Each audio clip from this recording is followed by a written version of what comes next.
Hey guys, so as a lot of people know, April is Sexual Assault Awareness Month, and for my speech and debate piece this year, I actually wrote a piece speaking out on sexual assault and why we need to learn about it. And with as many people that go through it and seeing what other people have gone through and going through it myself, I wanted to share what I wrote with people so that people can see that they aren't alone and you can get help and it's okay. So with that, I will attempt to read this piece and recite it. It's been a while since I've said it, and it's obviously a touchy subject, so here goes nothing.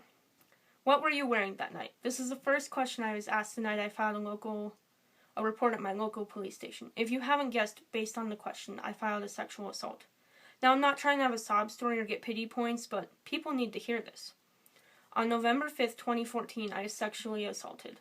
As defined by SafeHorizon.org, sexual assault is a general term that includes any forced or unwanted sexual activity, including rape, incest, sexual abuse, and molestation. Sexual assault includes any forced or unwanted touching of an intimate part of the body, such as breasts, butt, or genitals. Rape, which is what most people are aware of, is a specific type of sexual assault involving any forced, manipulative, or coerced penetration of the vagina, anus, or mouth by a penis or other object.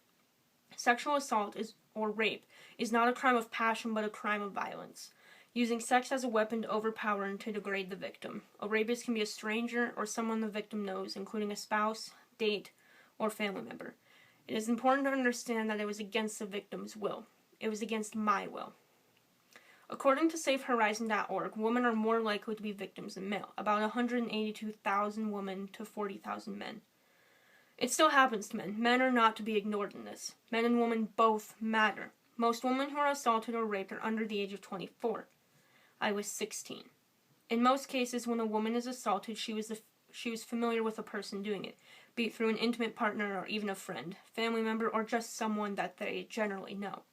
In my case, it was a friend. People's friends are doing this to them. People's family are doing this to them. This is being done to children by family members. The people we are taught to trust are the ones turning against us. November 5th, 2014. I was sexually assaulted by a friend. A friend I had known for 7 years. A friend who had a girlfriend who he constantly boasted about and told me how much he loved her. In the midst of it all, these words came out of his mouth. Nobody has to know. It'll be our little secret. Along with our little secret was the fact that I told him I wasn't sure of my sexuality. And he used it as a weapon against me. And for a few days it worked. I didn't tell anyone what happened because I was afraid he would out me, even if there was nothing to out. And it wasn't even... November 5th was a Wednesday. My parents didn't find out until Sunday. And it wasn't because I told them. That Friday, I found out the boy who had done this to me had also tried to do it to another girl. That girl being my friend. When she found out how bad it was with me, she went to her mom and explained everything that happened. I was unaware that she went to her mom. I was at work when I received a text from my own mother saying, and I quote, "We will be having a very serious discussion when you get home." Of course, in my mind, she was unaware of the fact that I had been sexually assaulted. In my mind, I thought she was talking about my grades, or the fact that I forgot to unload the dishwasher again, or that my dog ran off or something. However, the conversation did not wait until my shift at work ended. With about an hour left in my shift, my mother came in to speak with me. The first words out of her mouth were, "I just want you to know that it isn't your fault." Instantly, I knew. I knew that she knew I was sexually assaulted, and I couldn't hide it anymore. My mom informed me that as soon as I got off work and dropped my car off at the house, I would be going to the police station. It was there in the store parking lot that I had to tell my mom everything that happened that night. It was there in the store parking lot that I told my mom I might not be straight, in hopes that he would stop. And that obviously it didn't work. I had to tell my mom in that parking lot that he had come into the store 3 times that day and threatened me. After my shift ended and my coworker and I got the store closed, my mom met me in the parking lot and followed me home. As soon as I had my car shut off, we were in hers and headed to the police station. We were there from 7:45 until almost 11 at night. During this time, I had to explain everything that happened, answer questions about what happened, re-explain everything what happened while they recorded me saying it, and write everything down. I filled out 4 pages of what happened. When I walked out of the question room, my friend, whose name will remain anonymous, had just finished her pen and page portion of the question period. Our mom sat around and talked for a while, and before we left, her mom gave me a hug and told me it wasn't my fault. When I first got to my mom's house, my dad came and spoke with me.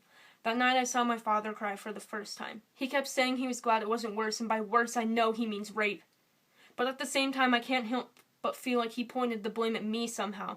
This is why you shouldn't hang out with boys. This is why you shouldn't have boys as friends. That's one of the most ridiculous things I've ever heard. Because if I shouldn't be allowed to hang out with boys, then how am I ever going to learn how to tell the signs?